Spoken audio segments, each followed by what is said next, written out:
All right, all right. So we're back here on the Scenario Radio Show with today's show entitled Black Enough, as we examine racial identity and the ways that we are often pushed into these different corners. And it's been an interesting discussion so far. We're going to keep adding a couple more layers on. We have with us an artist who is a friend of mine and one of my favorites, Larysa Jaye. Larysa, how are you doing today? I am good. How are you doing? Doing Hey good. there, hey. Yeah, we're glad to have you on with us today. All right, so I was telling everyone when I did some outreach on this whole show originally, I got a lot of response. I didn't even realize it was that big of a deal that people were, a lot of times were getting pushed in the way that they were, or I don't know what you call it. I guess triggered in the way that they were about racial identity and what is black and what is white, as far as the things that we do, the way that we speak, the music that we listen to, and in your case, even the music that we create. Tell us a little bit about what your experience has been and what your story is, where that's concerned.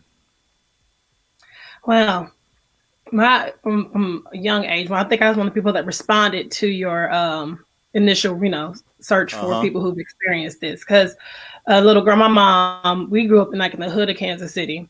My parents are pastors, they're still in ministry, and so my mom kept us very sheltered. She kept my hair together. My hair is long, and I talked proper. Like back then, I was called white girl almost every day of my life. So that's nothing. And then to come through and growing up, that's something that I've sometimes would try my hardest to blend in the other way, but then we moved around a lot, and that actually helped me be able to embrace who I am more so than probably if I had stayed in Kansas City. 16, I picked up the guitar because I was at church, and lady was like, "Why don't you learn a couple stuff?" And I did, and we went to predominantly white churches at that point, non-denominational type. And so playing was always different anyway.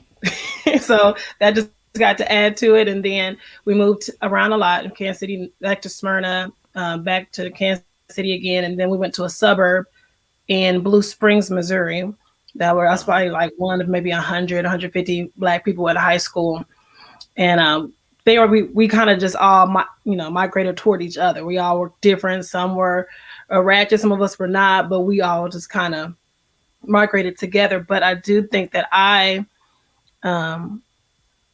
learned how to just deal with different cultures. I don't know if I'm sure a part of me is code switches, but I think I learned a blend of just how to become, neutral through it all. And so that kind of helps me with my music nowadays. Like even saying like I'm a country singer, I don't think I've really owned it a lot because I felt like it would hinder opportunities. Yeah, but a lot of the venues and a lot of the stuff that you, as far as I guess when you're in spaces, a lot of the spaces that you're in are conventionally country. Would you say that? Yeah, I think so. I think like when I first started doing music in Nashville, I didn't go to the white places. I went to Love Noise when they had the every Sunday, every Sunday show. And because that's just where I was with Black people. So we went and did that. And so my guitar, I just took it to where I was. Then after doing that for a little bit and taking a break, because I keep having kids, but so I took a break. When I came back and went more toward the white side of things, it was a lot more doors and opportunities and just everything was more, because that's where we are here in Nashville. So you just go ahead. Well, go ahead, Van. Okay, no, you go ahead, KB. Well, you just mentioned that you haven't really embraced saying that you're a country music singer because it would hinder opportunities. Kind of tell me a little bit about that and how you're received in that realm versus saying you're a country music singer and being received on the Black side. Well, I guess for me, because I'm a very cross genre type of artist, and so I write all over the board and I sing things all over the board. Here in Nashville, you find a way of making money by not doing your music. So when I do shows, I'll do R&B. Most people places I've been blessed to get to go to now lets me do what I want to do. I could do an R&B, I could do a Christian, I could do a gospel, and them are kind of the events that I'm getting. But but wanting to expand, just keep income and keep things like that. I find this balance so that I can still, people will still call me for an R&B spot or call me for a soul spot because I can do that. But if I'm marketing myself as country, like full on like that, I mean, it helped me my artistry. But as far as me making income in Nashville, I need to keep that door open. They're like, oh, well, she can't come. Now, some places were like, oh, I would try to book some soul spots. Oh, you're country. I was like, I never, officially claimed that I was full on country, but they see a guitar and some of the songs I do lean, and some of them are country. But as far as making a living, well, when you're doing the music that you do, and what has been the response from Black audiences, from white audiences, as far as do people assume you to be one way and then find out you're another, or do they want you to be something that you've decided that you were not trying to be? No, they very much so. Both sides love it. And I think it's the buy-in's harder from the Black people because you get up there, they're like, what's she about to do with this guitar? So the buy-in may be harder, but at the end, I think I am a surprise. It is like a breath of fresh air, and it's different and unique and original. So I call it Nashville style. I'm very Nashville more than anything. My style is Nashville. Okay. All right. Well, that's interesting. All right. So let's listen to some of this Nashville style right now. Your song pick. Tell us about what your song pick is. My song pick is Forbidden Heart Club Blues by Larysa Jaye.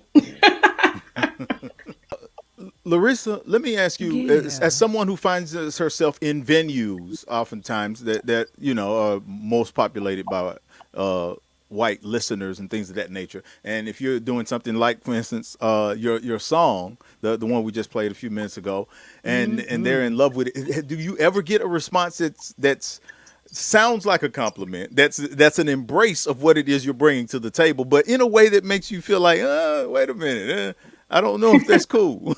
Or to add to that, do you ever get Black people that say, I don't know about her Blackness because of how she sounds? Just both sides of that coin. Yeah. I think maybe I've become jaded to it. Maybe I'm sure I get them more than I even give my energy to, probably. So, but yeah, they'd be like, "Oh man, you don't see a lot of this. You don't see a lot of you out here singing." I'm like, yeah, it's true. So what I'm asking is, has anyone ever said, you know what? I like what you do. You're not like the rest of them. Or some equivalent of that. I mean, I guess. I mean, there's not a lot of Black girls singing country. So if they said that, it would probably just make sense in the the place in the genre sense. Okay. Yeah. So I mean, no, I think I still give them I always say for country is funny because I think like that's been the whole thing is trying to break a Black girl in country music. But I think the Blackness that I do have is what is one of the selling points of what I do, because I am very much so a sister, and you will know that throughout my country songs that I do.